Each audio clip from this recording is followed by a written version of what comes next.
Hello YouTube, you've reached my channel, and today I'm going to be explaining a little bit about my research that I would like to bring about the history that you may have looked up, you may have considered questions about when it comes to creativity and whatnot, but within this concept of art and the perspective of how long it's lasted. It's lasted arguably as long as humankind. And you have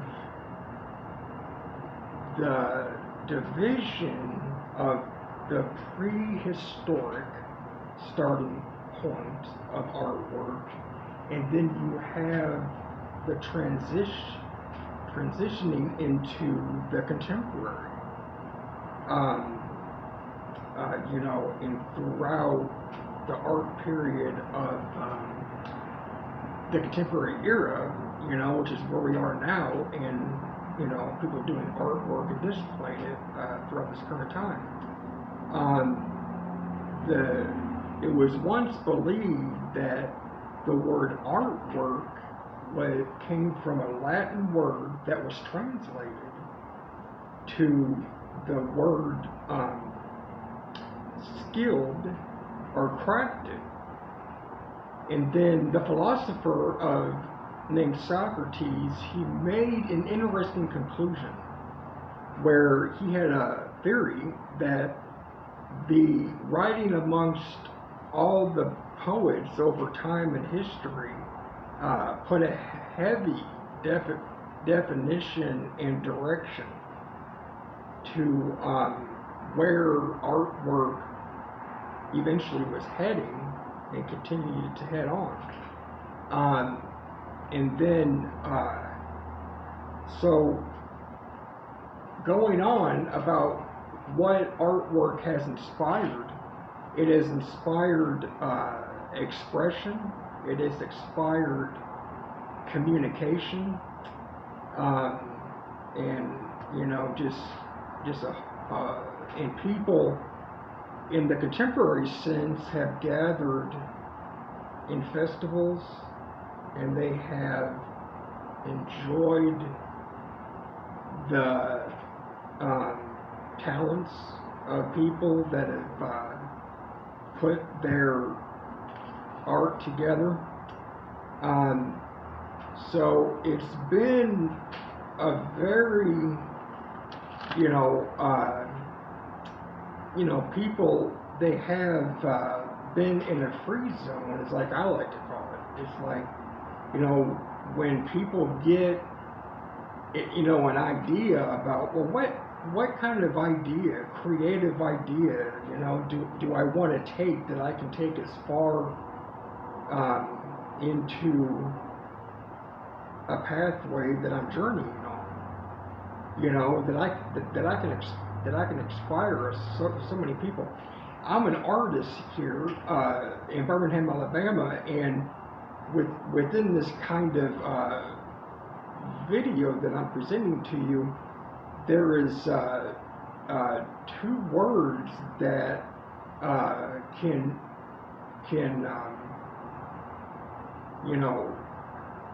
spark the awareness of an artist, and then the artist has the choice to either understand the one term, or he can just kind of, or she, obviously, if you're a female artist, and then to go over to the next term. And this perspective is, there is some artists that like to watch videos of art teachers, and they take, mediums, tools that people don't normally buy. It might be homemade tools, like I've always enjoyed the palette knife. I've always enjoyed, tools like that. But some people like to go through a tutorial where they're learning how to do an art piece from another art teacher, A through Z, or however you want to look at it, 1 through 100. And some people enjoy that. Some people really blend well into that. To kind of put, the approach that I, personally have enjoyed. My favorite historical artist is Jackson Pollock. What I like about the guy is he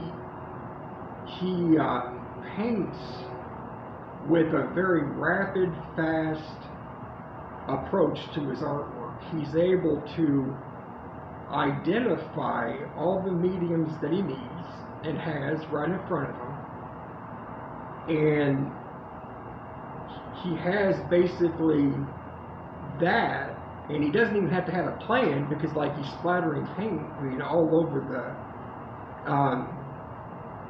surface that he is painting on. And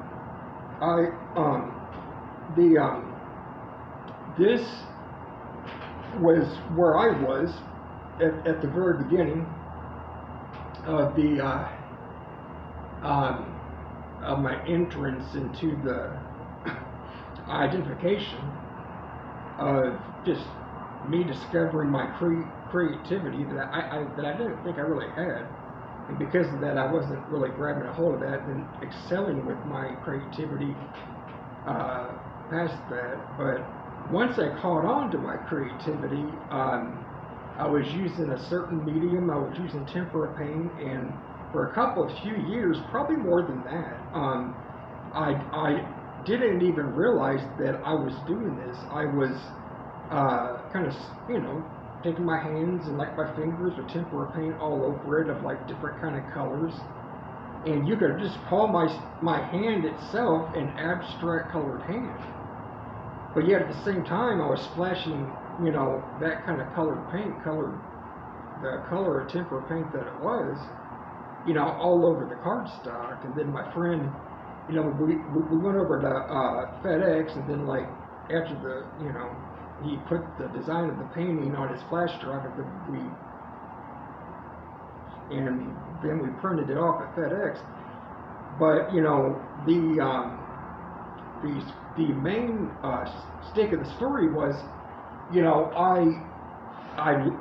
today I was watching this guy by the name of Nicholas Welton. He is a guy that has like his own kind of art studio. He's out of San Diego, California. And this guy, he's very brilliant. He knows how to connect the tutorial steps, like I was saying, ABC 1, 2, 3. But then it dawned on me as I was sitting there on the couch, I was thinking, I gave something like a whole term. I said accidental beauty, accidental beautiful images, objects that I see in my paintings. And it doesn't just have to be myself. Like I was thinking that I could do like hundreds of these abstract paintings like I did, which I actually literally did that, but more so to kind of ponder beyond the height of that thought. When I make these accidental marks in my artwork, which really I did. Really I made all these accidental things. I remember, my buddy, like I'm talking about, I tipped over a container of charcoal dust, and I didn't even mean to do it. And charcoal dust went all over this piece of cardstock. So my friend Greg, he knew something was kind of, shady. I got kind of silent, so he came in there. I just thought like he wanted to kind of sweep up all the charcoal dust off the cardstock.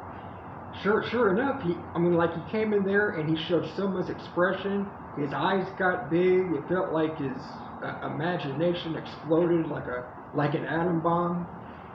And, you know, it really spoke to me because, you know, what I've learned through Jackson Pollock research, you know, is mistakes. You know, when you look at them through the to the 100% of understanding that mistakes to me and the ingredients of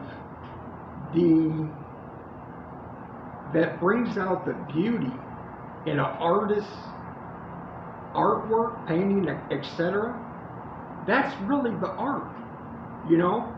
You know, like, I mean, we see, you know, all what we see outside. You know, I mean, I'm looking up Vincent Van Gogh's, you know, The Starry Night, and a grasshopper. And this is just how research is, you know, pulling it into the reader like myself. They said that he started The Starry Night in the month of June, and then he got, I guess, some kind of mental breakdown, waited a few months, and then he continued on in September.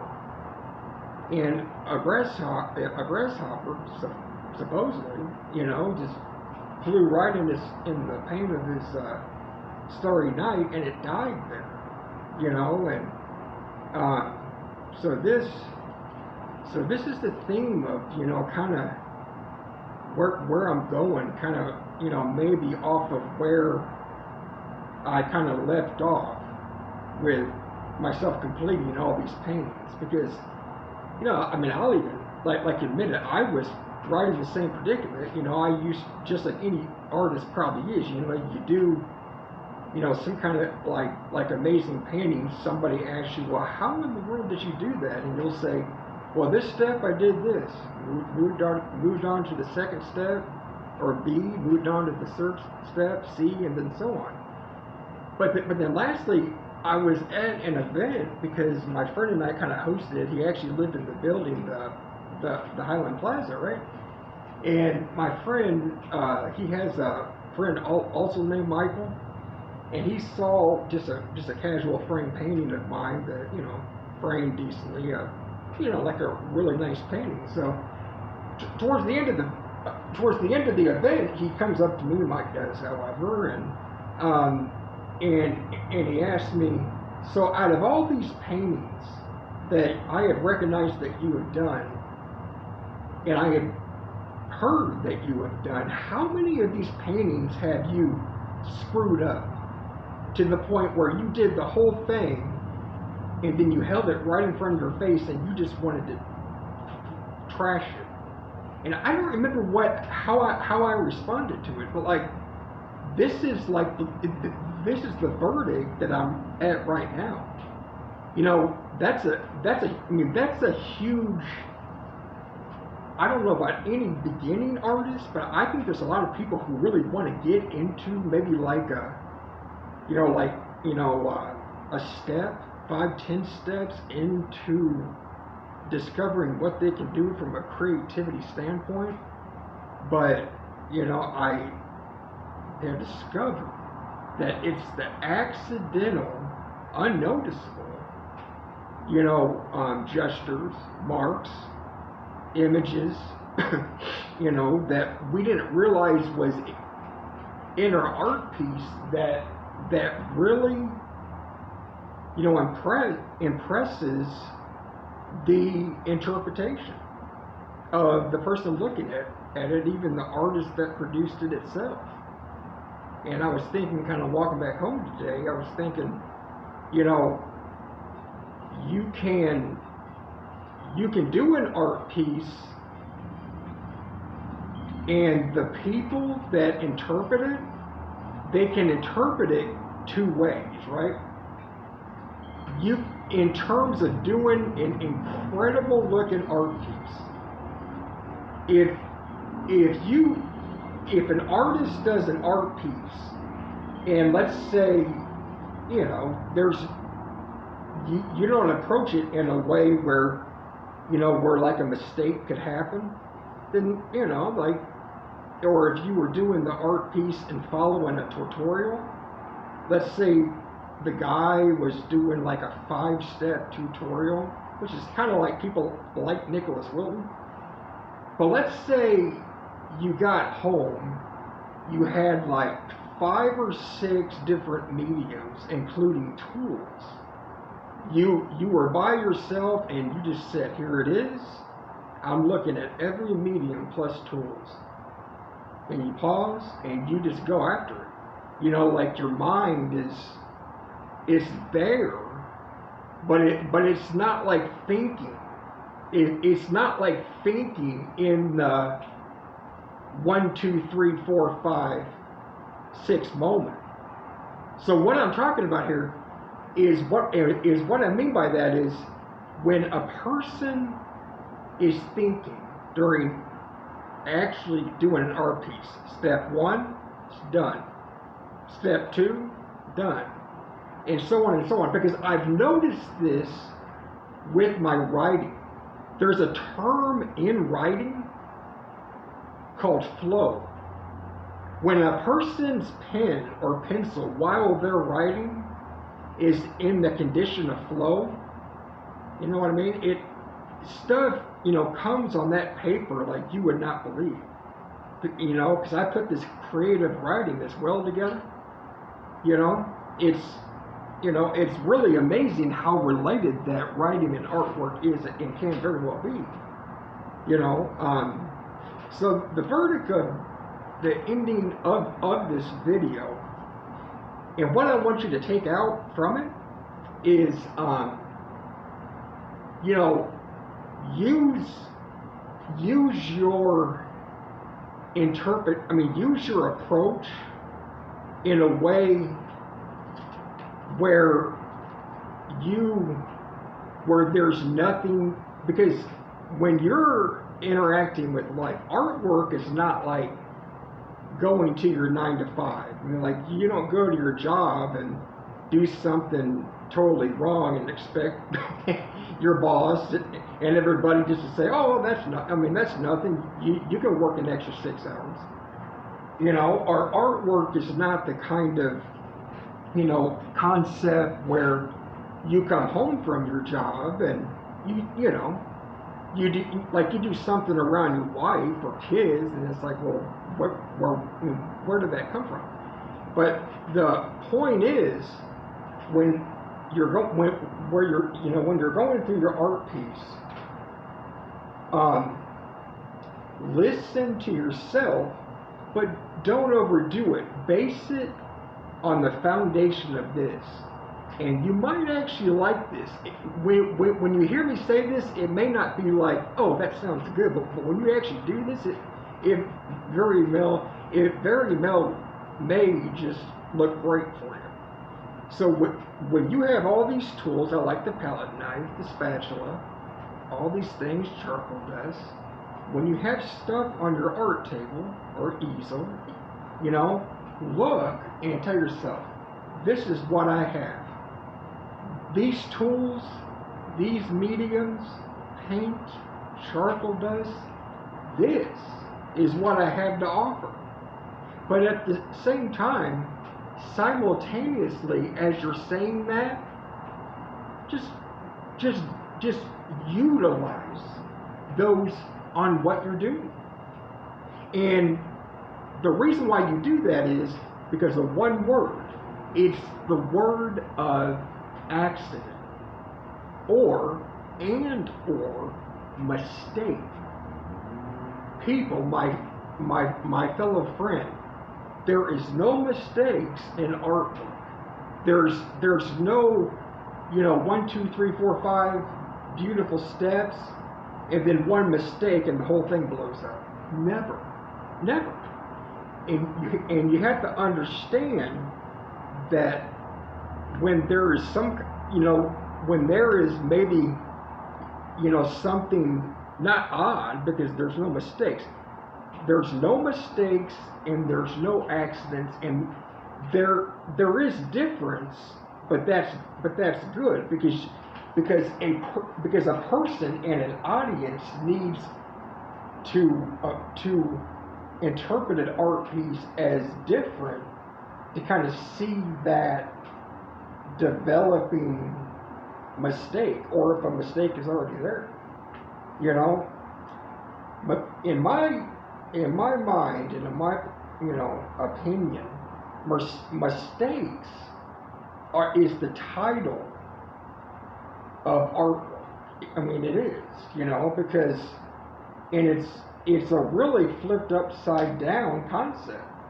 It's worked for me. It doesn't mean it's going to work for every other artist in the world, but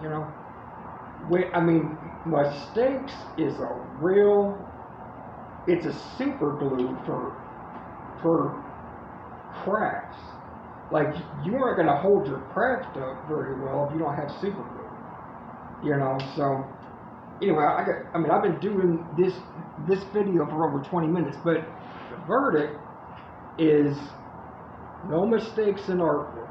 When you grasp what tools and paint mediums and people, you could have pastels, people, you could have a pencil, a pen, shoot, I used to put paint on a basketball, and I used to roll a basketball over a board, poster board, piece of wood, sandpaper. I got this Mod Podge, spray paint. People, you just know the beautiful thing is when you got all these mediums and tools, it's 100% free. You have 100% liberty just to do what you want to do. It's not a 1, 2, 3 step thing. Because really, like, if you think about it, there really is no steps. Because I'm looking at all my tools here, easel, spray paint, Mod Podge. That's the artwork right there. Because once you get your hands and tools, really sunk in, to the artwork activity, there you go. Really, it's really a copy and paste kind of ordeal. It's like, wow, right there's kind of the shadow of my artwork. Okay, well, where am I going to put it? You know what I mean? Or maybe like another way to put it is, wow, that's some light of my artwork. But then, but the long and the short of it is, you take it, or maybe a way to put it is, you stamp it. But you got to pick it up and stamp it. So, anyway, no mistakes in artwork. You just gotta. I hope that some of you can really see the really what I'm really trying to convey, which is mistakes at the top. There's no mistakes in artwork, and in the middle, there's none of that 1, 2, 3 ABC process. Why? Because of your mediums and tools. At the very beginning, it's all laid out for you, whether it's palette knives or anything else, my friend. So, y'all have a good day.